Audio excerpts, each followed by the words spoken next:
This is the story of Esio Trot by Roald Dahl. Mr. Hoppy lived in a small flat high up in a tall concrete building. He lived alone. He'd always been a lonely man, and now that he was retired from work, he was more lonely than ever. There were two loves in Mr. Hoppy's life. One was the flowers he grew on his balcony. They grew in pots and tubs and baskets, and in summer the little balcony became a riot of colour. Mr. Hoppy's second love was a secret he kept entirely to himself. The balcony immediately below Mr. Hoppy's jutted out a good bit further from the building than his own, so Mr. Hoppy always had a fine view of what was going on down there. This balcony belonged to an attractive middle-aged lady called Mrs. Silver. Mrs. Silver was a widow who also lived alone, and although she didn't know it, it was she who was the object of Mr. Hoppy's secret love. He had loved her from his balcony for many years, but he was a shy man, and he had never been able to bring himself to give her even the smallest hint of his love. Every morning, Mr. Hoppy and Mrs. Silver exchanged polite conversation, the one looking down from above, the other looking up, but that was as far as it ever went. The distance between their balconies might not have been more than a few yards, but to Mr. Hoppy it seemed like a million miles. He longed to invite Mrs. Silver up for a cup of tea and a biscuit, but every time he was about to, from the words on his lips, his courage failed him. As I said, he was a very, very shy man. Oh, if only, he kept telling himself, if only he could do something tremendous like saving her life or rescuing her from a gang of armed thugs. If only he could perform some great feat that would make him a hero in her eyes. If only. The trouble with Mrs. Silver was that she gave all her love to somebody else, and that somebody was a small tortoise called Alfie.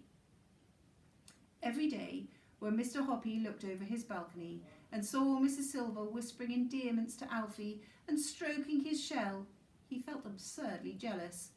He wouldn't even have minded becoming a tortoise himself if it meant Mrs. Silver stroking his shell every morning and whispering endearments to him. Alfie had been with Mrs. Silver for years, and he lived on her balcony summer and winter. Planks had been placed around the sides of the balcony so that Alfie could walk about without toppling over the edge, and in one corner there was a little house into which Alfie would crawl every night to keep warm. When the colder weather came along in November, Mrs. Silver would fill Alfie's house with dry hay, and the tortoise would crawl in there and bury himself deep under the hay and go to sleep for months on end without food or water. This is called hibernating. In early spring, when Alfie felt the warmer weather through his shell, he would wake up and crawl very slowly out of his house onto the balcony, and Mrs. Silver would clap her hands with joy and cry out, "Welcome back, my darling one! Oh, how I have missed you!" It was at times like these that Mr. Hoppy wished more than ever that he could change places with Alfie and become a tortoise. Now, we come to a certain bright morning in May when something happened that changed and indeed electrified Mr. Hoppy's life. He was leaning over his balcony rail, watching Mrs. Silver serving Alfie his breakfast.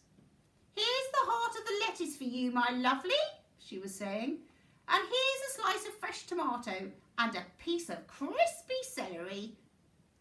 "Good morning, Mrs. Silver," Mr. Hoppy said. Alfie's looking well this morning." "Oh, isn't he gorgeous?" Mrs. Silver said, looking up and beaming at him. "Absolutely gorgeous." "Oh, yes, he is," Mr. Hoppy said, not meaning it. And now, as he looked down at Mrs. Silver's smiling face gazing up into his own, he thought for the 1,000th time how pretty she was, how sweet and gentle and full of kindness. Oh, and his heart ached with love. "I do wish he would grow a little faster," Mrs. Silver was saying. "Every spring when he wakes up from his winter sleep, I weigh him on the kitchen scales, and do you know that in all 11 years that I've had him, he's not gained more than 3 ounces. That's almost nothing, 3 ounces. "What does he weigh now?" Mr. Hoppy asked her. "Just 13 ounces, Mrs. Silver answered. "About as much as a grapefruit." Yes, well, tortoises are very slow growers, Mr. Hoppy said solemnly, but they can live for 100 years. Oh, I know that, Mrs. Silver said, but I do so wish he would grow just a little bit bigger. He's such a tiny wee fellow. Well, he seems just fine to me, Mr. Hoppy said. No, he's not just fine, Mrs. Silver cried. Try to think how miserable it makes you feel to be so small and titchy. Everyone wants to grow up. You really would love him to grow bigger, wouldn't you? Mr. Hoppy said. And even as he said it, his mind suddenly went click, and an amazing idea came rushing into his head. Of course I would, Mrs. Silver cried. I would give anything to make it happen. Why, I've seen pictures of giant tortoises that are so huge people can ride on their backs. If Alfie were to ever see those, he'd turn green with envy. Mr. Hoppy's mind was spinning like a flywheel. Here surely was his big chance. Grab it, he told himself. Grab it quick. Mrs. Silver, he said, I do actually happen to know how to make tortoises grow faster, if that's what you really want. You do? She cried. Oh, please tell me. Am I feeding him the wrong things? I worked in North Africa once, Mr. Hoppy said. That's where all these tortoises in England come from. And a Bedouin tribesman told me the secret. Tell me, cried Mrs. Silver. I beg you to tell me, Mr. Hoppy. I'll be your slave for life. When he heard the words, your slave for life, a little shiver of excitement swept through Mr. Hoppy. Wait there, he said. I have to go in and write something down for you. In a couple of minutes, Mr. Hoppy was back on the balcony with a sheet of paper in his hand. I'm going to lower it down to you on a bit of string, he said, or it might blow away. Here it comes. Mrs. Silver caught the paper and held it up in front of her. This is what she read. Esio Trot, Teg Regib, Imok Esio Trot, Werg Poo, Fuff Poo, Tooth Poo, Gnoops Poo, Wall Poo, Lewis Poo, Erog, Elzug, Futs Plug, Tap-no Taff, Esio Trot, Tap-no Taff, Tegno, Elbog, Doof. What does it mean? She asked. Is it another language? Well, it's tortoise language, Mr. Hoppy said. Tortoises are very backward creatures. Therefore, they can only understand words that are written backwards. That's obvious, isn't it? Well, I suppose so, Mrs. Silver said, bewildered. Esio Trot is simply tortoise spelled backwards, Mr. Hoppy said. Look at it. Oh, so it is, Mrs. Silver said. The other words are spelled backwards too, Mr. Hoppy said. If you turn them round into human language, they simply say, tortoise, tortoise, get bigger, bigger. Come on, tortoise, grow up, puff up, shoot up, spring up, blow up, swell up, gorge, guzzle, stuff, gulp, put on fat, tortoise, put on fat, get on, gobble food. Mrs. Silver examined the magic words on the paper more closely. I guess you're right, she said. How clever. But there's an awful lot of poos in it, aren't there? Are they something special? Poo is a very strong word in any language, Mr. Hoppy said, especially with tortoises. Now, what you have to do, Mrs. Silver, is hold Alfie up to your face and whisper these words to him 3 times a day, morning, noon and night. Let me hear you practice them. Very slowly and stumbling a little over the strange words, Mrs. Silver read the whole message out loud in tortoise language. Not bad, Mr. Hoppy said, but try to get a little more expression into it when you say it to Alfie. If you do it properly, I'll bet you anything you like that in a few months' time he'll be twice as big as he is now. Oh, I'll try it, Mrs. Silver said. I'll try anything. Of course I will. believe it'll work." "Well, you wait and see," Mr. Hoppy said, smiling at her. Back in his flat, Mr. Hoppy was simply quivering all over with excitement. "Your slave for life," he kept repeating to himself. "What bliss!" But there was a lot of work to be done before that happened. The only furniture Mr. Hoppy had in his small living room was a table and 2 chairs. These he moved into his bedroom. Then he went out and bought a sheet of thick canvas and spread it over the entire living room floor to protect his carpet.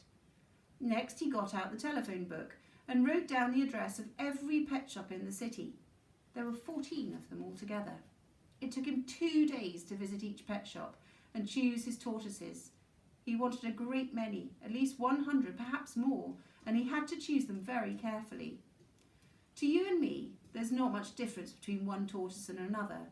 They differ only in their size and in colour of their shell. Alfie had a darkish shell, so Mr. Hoppy chose only the darker shell tortoises for his great collection.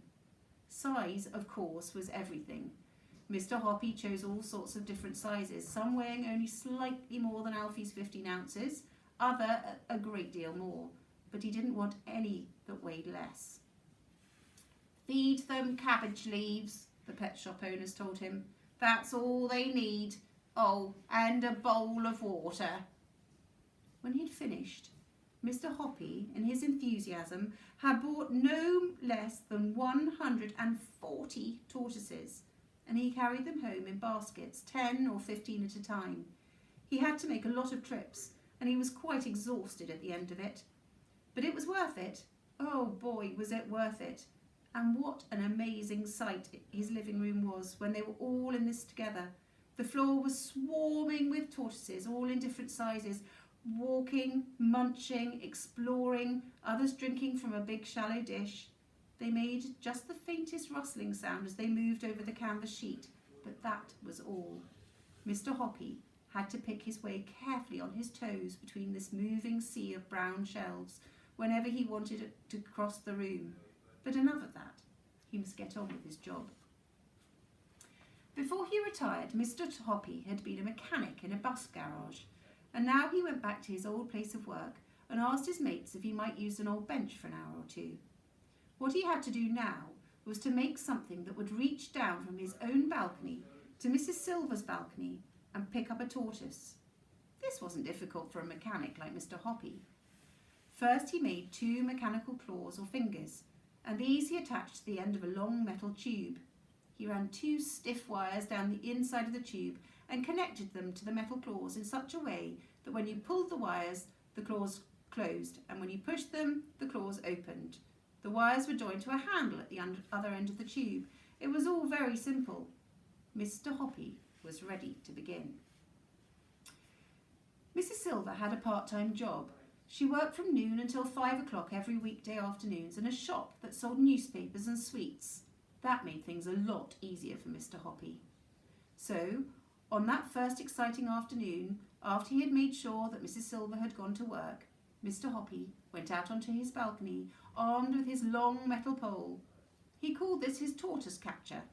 He leaned over the balcony railings and lowered the pole down onto Mrs. Silver's balcony below. Alfie was basking in the pale sunlight over to one side. "Hello, Alfie," Mr. Hoppy said. "You are about to go for a little ride."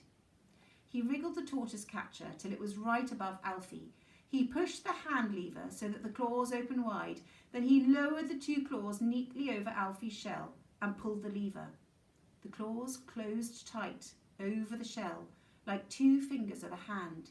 He hauled Alfie up onto his own balcony. It was easy.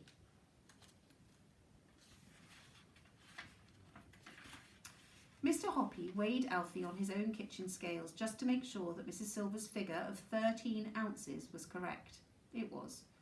Now, holding Alfie in one hand, he picked his way carefully through his huge collection of tortoises to find the first one that had to have the same colour shell as Alfie's, and secondly, weighed exactly 2 ounces more. 2 ounces is not much, it's simply like a small egg. But you see, the important thing in Mr. Hoppy's plan was to make sure that the new tortoise was bigger than Alfie, but only just a tiny bit bigger. The difference had to be so small that Mrs. Silver wouldn't notice. From his vast collection, it was not difficult for Mr. Hoppy to find the tortoise he wanted. He wanted one that weighed 15 ounces, exactly on his kitchen scales, but no more and no less. When he had got it, he put it on the kitchen table beside Alfie, and even he could hardly tell that one was bigger than the other. But it was bigger. It was bigger by 2 ounces. This was tortoise number 2. Mr. Hoppy took tortoise number 2 out onto the balcony and gripped it in the claws of his tortoise catcher. Then he lowered it on to Mrs. Silver's balcony, right beside a nice fresh lettuce. Tortoise number 2 had never eaten juicy tender lettuce leaves before. It had only ever had thick old cabbage leaves. It loved the lettuce and started chomping away at it with great gusto. There followed a rather nervous 2-hour wait for Mrs. Silver to return from work. Would she see any difference between the new tortoise and Alfie? It was going to be a tense moment. And I'll read the rest of it tomorrow.